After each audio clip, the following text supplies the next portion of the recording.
Imaginez commencer chaque journée en étant armé d'une sagesse intemporelle, des mots qui, tels des flambeaux, éclairent votre chemin et renforcent votre esprit.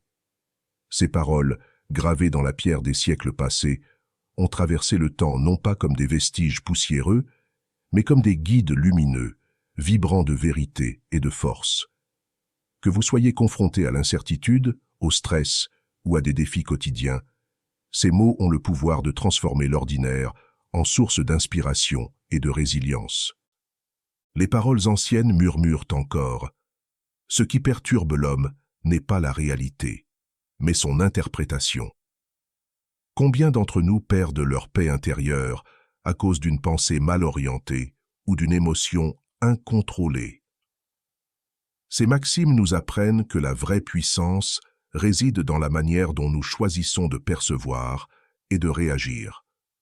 Ceux qui intègrent cette sagesse ne traversent pas la vie sans tempête, mais ils naviguent sur des eaux agitées, avec assurance.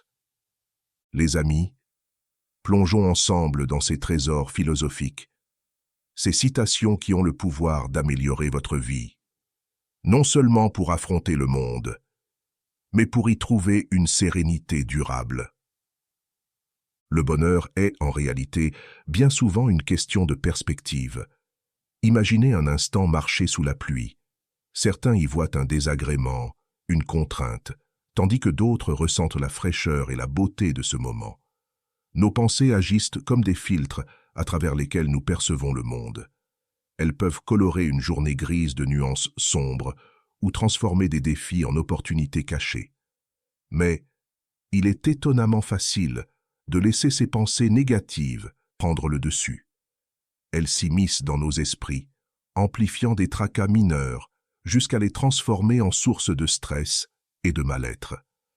Ce n'est pas ce qui vous arrive, mais ce que vous en faites qui détermine votre paix intérieure. Épictète. C'est là que réside un secret puissant. Pour vivre pleinement et sereinement, il faut apprendre à reprendre le contrôle du flot de nos pensées. C'est un art que les sages d'autrefois maîtrisaient avec habileté. Ils savaient que le bonheur n'est pas une quête extérieure, mais un état d'esprit à cultiver de l'intérieur. L'esprit est son propre maître. Il peut faire de l'enfer un paradis, et du paradis un enfer. Ce choix conscient de rediriger nos pensées vers des perspectives positives est une pratique quotidienne, un acte de résistance contre la tyrannie de la négativité. Chaque jour, prenez le temps de recadrer vos pensées. Transformez les « je n'y arriverai jamais » en « cela prendra du temps, mais je peux y arriver ».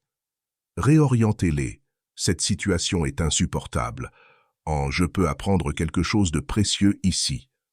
Cette discipline mentale, bien qu'exigeante, ouvre la porte à un bonheur plus durable et à une vie vécue avec intention et lucidité. Chaque soir, prenez un moment pour revisiter votre journée et identifier 3 pensées négatives qui ont traversé votre esprit. Peut-être avez-vous pensé « je ne suis pas assez bon pour ce travail », cette situation est hors de contrôle ou « je n'ai pas été à la hauteur aujourd'hui ». Ces pensées, laissées sans surveillance, s'enracinent et minent notre confiance.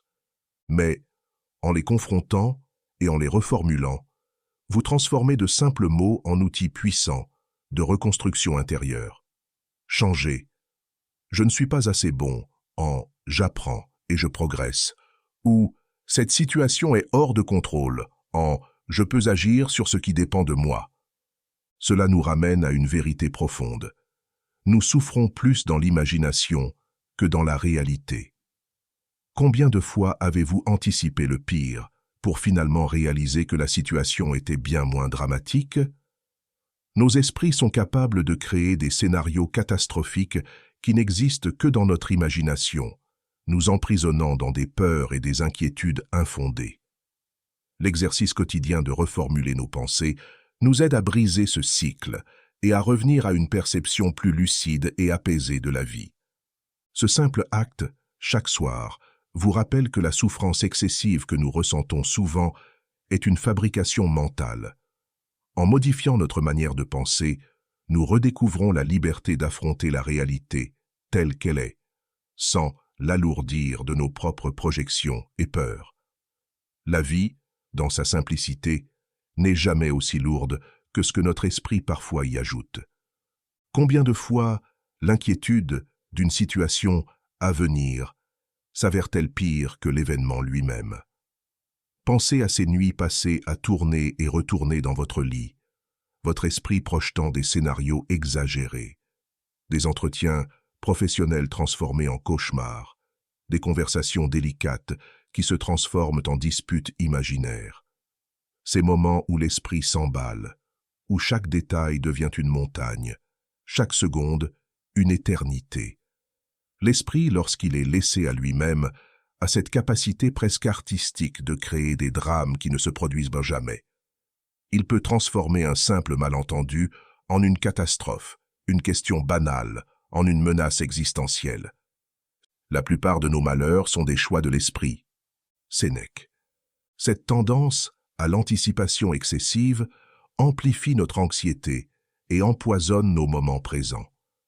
En réalité, la plupart des scénarios dramatiques que nous imaginons n'ont jamais lieu.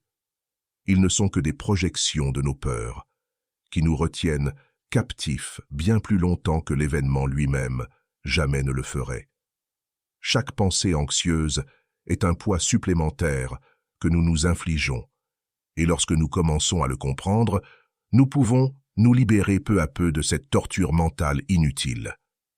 La leçon à tirer est de reconnaître cette habitude et de la contrecarrer par un retour conscient au moment présent. La pleine conscience nous rappelle que la majorité de nos peurs sont des mirages, des constructions de notre imagination qui disparaissent dès qu'on les confronte à la réalité. Essayez ceci. Notez vos peurs les plus fréquentes et observez ce qui se passe réellement lorsqu'elles devraient se réaliser. Vous découvrirez souvent que ces angoisses étaient infondées et que la vie suit un cours bien plus serein que ne l'imagine notre esprit agité. Quant aux critiques que nous recevons, elles soulèvent une vérité stoïque essentielle. Ce qui vous dérange ne vous appartient pas, mais à la personne qui vous critique. Chaque jugement, chaque commentaire négatif reflète davantage l'état d'esprit de celui qui le profère que votre propre réalité. Il est tentant de laisser ces critiques pénétrer et ébranler notre confiance, mais il est crucial de réaliser qu'elles viennent avec leur propre bagage, celui des insécurités et des perceptions des autres. En se rappelant cela, on apprend à se détacher, à écouter sans absorber et à avancer avec une assurance renforcée. Il est tellement facile de prendre les critiques de manière personnelle, de laisser les opinions des autres pénétrer notre esprit et influencer notre estime de soi. Une remarque, même anodine, peut nous hanter et éroder notre confiance. Mais il est essentiel de se rappeler que les mots des autres sont souvent le reflet de leur propre expérience, de leurs peurs et de leurs perceptions. Une critique acerbe peut révéler plus de l'inconfort ou de l'insécurité de la personne qui la prononce que de notre propre valeur. Lorsque nous comprenons cela, nous commençons à distinguer ce qui dépend réellement de nous, nos actions, nos réactions, notre attitude, de ce qui ne l'est pas, les pensées et jugements d'autrui. Pour préserver votre paix intérieure, posez-vous cette question simple mais puissante face à une critique. Cette opinion m'appartient-elle ou est-elle le reflet de la personne qui la donne? Cette réflexion permet de faire la part des choses, d'éviter de prendre trop à cœur ce qui ne devrait pas l'être et de protéger votre bien-être émotionnel. Et s'il arrive que la situation soit difficile mais supportable, rappelez-vous cette maxime stoïcienne. Si cela est supportable, supporte-le. Cesse de te plaindre. Ce conseil, d'une clarté brutale, nous exhorte à affronter les défis avec une force stoïque, sans les alourdir par des lamentations inutiles. En renonçant à la plainte, on découvre une force intérieure insoupçonnée, capable de transformer l'adversité en un terrain de croissance et de résilience. Les plaintes, bien souvent, n'apportent que rarement des solutions. Elles ne font qu'intensifier notre sentiment de frustration et nous laissent piégés dans une spirale de négativité. Si une situation est supportable, elle mérite que nous fassions preuve de patience et de courage. Se plaindre consomme une énergie précieuse, une énergie qui pourrait être bien mieux investie dans l'action, dans la recherche de solutions, ou même dans l'acceptation sereine de ce qui ne peut être changé. C'est là que réside la véritable force, dans la capacité à supporter les défis sans s'y attarder inutilement, à transformer chaque plainte potentielle en un point de départ pour l'amélioration ou la résilience. Essayez ceci. Pendant une journée, portez attention à chaque moment où vous ressentez l'envie de vous plaindre. Remplacez cette envie par une action constructive ou une pensée positive. Peut-être que l'agacement du matin peut être dissipé par un souffle profond et une pensée de gratitude. Le bruit incessant du monde peut être accepté, voire transformé en une occasion de cultiver la patience.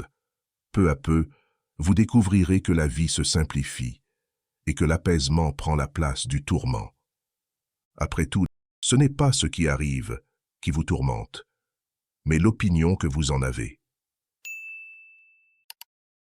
Nos pensées sont les architectes de notre expérience de la vie. Prenez deux personnes face à une même situation. L'une se sent accablée, incapable d'y voir une issue, tandis que l'autre l'aperçoit comme une simple épreuve à surmonter. Quelle est la différence? Non pas la situation elle-même, mais l'interprétation qu'elles en font. Ce sont nos pensées, nos jugements immédiats, qui créent la souffrance bien plus que les faits bruts. La bonne nouvelle, c'est qu'en ajustant notre perspective, en choisissant délibérément de voir les choses différemment, nous avons le pouvoir de transformer notre vécu et de réduire considérablement notre stress et notre angoisse. Pour cultiver cette force intérieure, prenez l'habitude de reformuler vos pensées négatives. Lorsqu'une situation vous semble défavorable, arrêtez-vous et examinez-la sous un angle plus neutre ou même positif. Par exemple, au lieu de penser « je ne réussirai jamais à accomplir cela », essayez « je vais apprendre beaucoup en essayant ». En modifiant votre façon de voir, vous commencez à interagir avec le monde non pas comme une victime des circonstances, mais comme un acteur capable d'adapter sa réponse. Ce simple exercice de reformulation est puissant. Il vous entraîne à redevenir le maître de votre état d'esprit et à vivre chaque jour avec plus de sérénité et de résilience. Ces paroles puissantes ne sont pas seulement des mots, elles sont des principes à incarner au quotidien. Lorsque vous commencez à les intégrer dans votre vie, elles ne se contentent pas de vous offrir des réflexions passagères. Elles transforment votre façon de voir le monde. Vous commencez à percevoir les défis non pas comme des obstacles, mais comme des occasions de croissance. Vous réagissez aux situations avec plus de calme et de clarté, car vous avez appris à dominer vos pensées et à choisir une réponse plus sage, plus apaisée. Peu à peu, vous vivez avec plus de sérénité, de force intérieure, et vous êtes moins perturbé par les événements extérieurs. Merci, chers amis de la communauté, d'avoir suivi cette vidéo. Si ce contenu a résonné en vous, si vous ressentez que cette sagesse peut enrichir votre vie, abonnez-vous à Philosophie Stoïcienne si vous venez de découvrir la chaîne. Nous explorons régulièrement des conseils pratiques, des réflexions puissantes et des enseignements intemporels pour vous aider à mener une vie plus équilibrée, plus consciente et plus épanouie. Je vous invite à découvrir ces deux autres vidéos qui s'affichent à l'écran pour votre parcours vers votre potentiel. Rejoignez-nous, les amis, sur ce chemin de transformation et de sagesse.